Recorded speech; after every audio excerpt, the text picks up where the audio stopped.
Thank you so much for joining us today on this market update. My name is Noor. And I'm Dale with Homestead Mortgage. Now, Dale, actually, it's going to be relevant for today's market update, but you have been running Homestead for quite a while. Homestead has been around since 1984, right? Yep, 1984. Thank you for calling me old. I appreciate that. And you joined us about a year ago, and you're doing a great job. And this technological stuff is awesome. Well, let's cut it out with the flattery and the pumping ourselves up, and let's just get straight into the update, because today's topic is why it is a good time to buy. It doesn't make sense, but I'm sure your experience in the industry is going to be absolutely relevant, but it is a good time to buy. Before we get into that, we do host a credit education seminar here at Homestead Mortgage. This is always on the first Tuesday of every single month, every month. So May 2nd, 5 p.m. here at Homestead. We also do it online in case that's something you need. So if you or somebody you know needs this information, send them our way and we would be glad to help them out. And in addition to the credit seminar, we do a first-time homebuyer seminar as well. Third Tuesday of every month. So for May, it's going to be May 16th, 5 here at the office in Jackson. Yep. So Dale, I apologize, I didn't mean to call you old, but let me ask you this question. Will the Fed raise the rates? Short answer, yes, they will. Okay. And I assume mortgage interest rates are going to go the same way. Well, one would think, but the reality is the Fed's raising rates does not necessarily affect mortgage rates. Okay. It is a piece of the puzzle, but it is not the main driver. And what the Feds are talking about is raising the rates on the overnight lending rate, credit cards, car loans, things like that. It does not necessarily affect mortgage interest rates. There is some interplay there, but we do expect the Fed to raise the rates about 0.25% the next time they get together and meet. And we should expect, if they were tied hand in hand, mortgage rates would be about the same. But as we look at interest rates, kind of where they're at right now, mortgage interest rates are hovering around 6.5%, 6.4%. So that tells us it's not quite tied. And as you can see from this very volatile chart, it does not line up anywhere near the Fed's overnight lending rate. So what exactly then actually controls mortgage rates, Dale? Well, the biggest driver of mortgage rates is inflation. Okay. And that if you think about it in this perspective, if you loan somebody $100,000 at 3% interest, they make $3,000 a year. But when the same $3,000 doesn't buy the things that it used to, now they got to charge 4% or $4,000 to buy the things that it used to buy when inflation was lower. So inflation is the main driver of interest rates. And as we can see here, interest rates and inflation, we measure inflation using CPI, Core Consumer Price Index more specifically. And just based on this chart, you don't need to get too into the details. As inflation goes up, the market needs to respond. Interest rates go up in order to account for what you explained.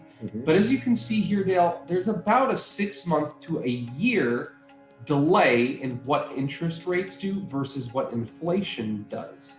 Now, here's another part of your expertise. You have lived through quite a few of these recessions versus mortgage rate changes. What is the common thread? Well, I love this chart. I first got in this business in 1983. Homestead was named in 84, but rates were 13 to 18%. Holy cow, that's a lot of money. Yeah. But if you'll notice, as the recession happens, rates go down. And I believe your yellow marks are recessions of various kinds. Exactly.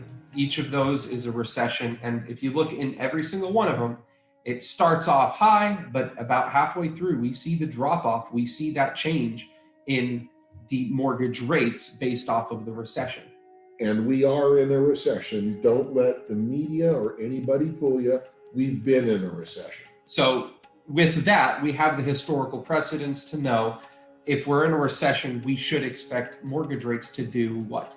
Come down. come back down. And that's what we're hoping for. So let's actually get into the modern day right now and look at the major plays in housing. There's a Case-Shiller report. This is basically on home appreciations and home values, home sales, things of that nature. And we've been seeing it for the past few months. They have been going up. That doesn't make much sense, Dale. And if they've been going up, you expect people to be a little bit more reserved and say, maybe it's not the right time to buy a house. But that's also not true. There's nearly a 10% increase just in the month of March for home sales, which is quite an extraordinary amount. And since November, we have also seen rates come down from their high. So we are seeing major plays in the housing market. We are seeing these changes, which leads us to believe that it's really a good time to buy right now. And there's one big reason for all this, Dale. What is it? Well, there's several reasons for it, but one thing I want to stress, very important. We here at Homestead will do whatever you want us to do. You're our clients. Keep in mind, we will never pay your mortgage payment for you. You get to.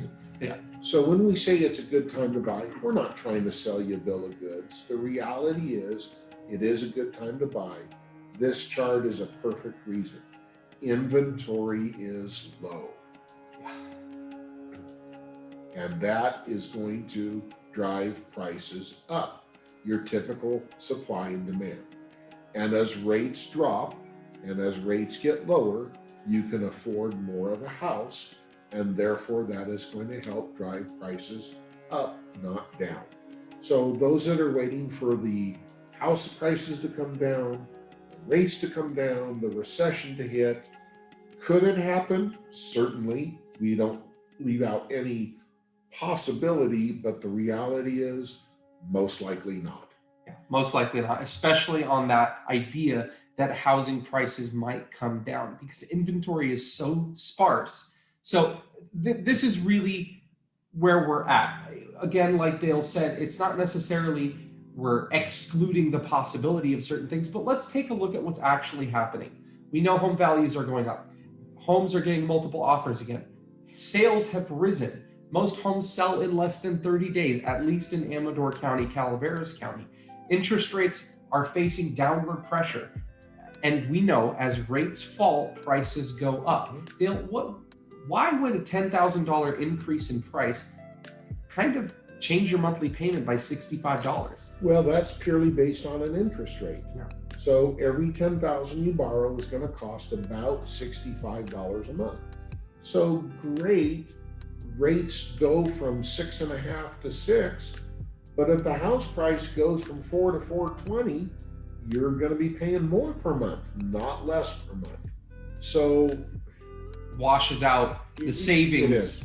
Yeah. It is. And that's a big thing right there. If you're on the fence, you're like, I got to wait for interest rates to go down. You can wait for them to go down, but understand housing prices will respond in kind and go up. So you don't want to wash out your savings just by waiting. And I would like to point out the 3, 4, 5, even longer year period that rates were between 2 and 3.5%. Those days are over. Sayonara. They might come back again, probably not in my lifetime, maybe in yours, but might need another pandemic to make that happen. Right. But continuing, inventory is historically low. Demand is incredibly high. More mortgage applications are being submitted every single day. There are a huge number of programs available. The federal government's changing things. State governments are doing bond programs, 0 to 3% down. And that's not just for veterans. And that's not just for USDA loans. There are various options. Loan limits have increased this year. VA entitlement limits have increased this year. If you bought a home previously as a veteran, you now have potential to maybe buy a second home without selling the first. Dale, finish us off with this first-time homebuyer stuff. Well, the incentives are great. Back in the day, when, back in the dinosaurs ruled the world, the first-time homebuyer incentives weren't really all that good. But now there's a variety of low-down grants, gifts, loans for down payment, for closing costs. The reality is, if you make 100% of the area median income or less, Amador County is about 86,000, you get a better interest rate than the average bear.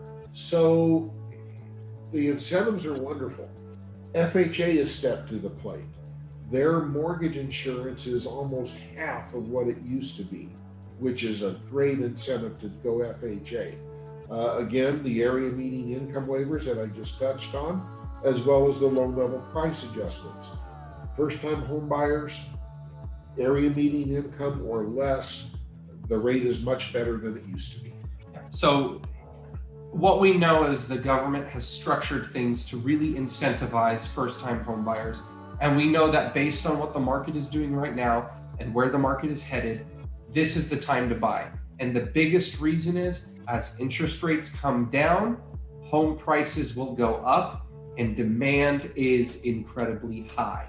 So if you've always told yourself, I'm gonna wait for housing prices to come down, I'm gonna wait for interest rates to come down, you may have already missed that train. So if you have any questions, please be sure to follow us on Facebook, Instagram, go on YouTube, watch our videos. We love to educate. Find us on Google, leave us a review. All of these links will be found down below, but educate yourself, prepare yourself as a buyer so that when the time does come to buy that dream home, you are absolutely ready. And I want to add one other thing that's very important in today's world. We will sit down with you in person and talk. We can do online, we can do apps, we can do all that stuff, but we also will encourage you to just come in, sit down, and talk. Well, Dale, thank you so much for your time today, and thank you for your experience and expertise and sharing it with us. Glad my old age could help for you. In fact, I do have to share this one point. It was shared with me the other day. Wisdom is nothing more than learning from your bad choices. So there you go. Well, hopefully all my bad choices will surmise to that one day. Anyways, thank you so much, Dale. Have a great rest of your day. You too. All right, bye. Bye now.